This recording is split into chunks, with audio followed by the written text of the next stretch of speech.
পলাশবাড়িতে এশিয়ার সর্ববৃহৎ রাম মন্দির নির্মাণের উদ্যোক্তা হরিদাস চন্দ্র তরণী দাসীকে গ্রেপ্তার করেছে পুলিশের অপরাধ তদন্ত বিভাগ সিআইডি। মানি লন্ডারিং প্রতিরোধ আইনের একটি মামলায় রবিবার রাতে গাইবান্ধা জেলা পুলিশের সহায়তায় পলাশবাড়ি উপজেলার মধ্য রামচন্দ্রপুর গ্রাম থেকে তাকে গ্রেপ্তার করা হয়। শুনানি শেষে আদালত ৪ দিনের রিমান্ড মঞ্জুর করেন। সিআইডি জানায়, হরিদাসের দৃশ্যত কোনো বৈধ আয়ের উৎস নেই, অথচ ধর্ম ও রাজনৈতিক পরিচয় পুঁজি করে তিনি ৯,৩৫,০০,০০০ টাকার বেশি সন্দেহজনক লেনদেন করেছেন, যা মূলত হুন্ডি ও অর্থ পাচারের সঙ্গে জড়িত।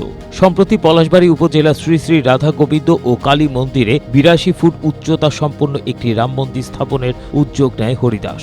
মন্দির কর্তৃপক্ষের দাবি ছিল এটি হবে এশিয়ার সর্ববৃহৎ রাম মন্দির। স্থানীয় পুলিশের দাবি, হরিদাস দীর্ঘদিন ধরে এলাকায় ধর্ম পুঁজি করে নানা ধরনের প্রতারণা করে আসছিলেন। গণমাধ্যমে পাঠানো সিআইডির বিজ্ঞপ্তিতে বলা হয়, হরিদাসের প্রতারণার পরিধি অত্যন্ত বিস্তৃত। ২০০৮ সালে এইচএসসি পাশ করার পর ২০১০ সালে তিনি অবৈধভাবে ভারতে গিয়ে প্রশিক্ষণ নিয়ে দেশে ফেরেন। ২০১৯ সালে তিনি ধর্ম পরিবর্তন করে তৌহিদ ইসলাম নাম ধারণ করেন এবং বিয়ে করেন। সিআইডি বলছে, হরিদাস মূলত একজন দাগী প্রতারক। ২০২২ সালের ডিসেম্বরে বিভিন্ন মন্ত্রী ও কর্মকর্তার ভুয়া পরিচয় দিয়ে কোটি টাকা আত্মসাতের অভিযোগে র্যাবের হাতে গ্রেপ্তার হয়েছিলেন তিনি। পরে জামিন নিয়ে তিনি পালিয়ে যান। সম্প্রতি গণ অভ্যুত্থানের পর দেশে ফিরে তিনি আবারও মূর্তি ও ধর্মের নামে নতুন রূপ ধারণ করেন। রাজধানীর বনানী থানায় তার বিরুদ্ধে ডিজিটাল নিরাপত্তা আইনসহ একাধিক ধারায় মামলা রয়েছে।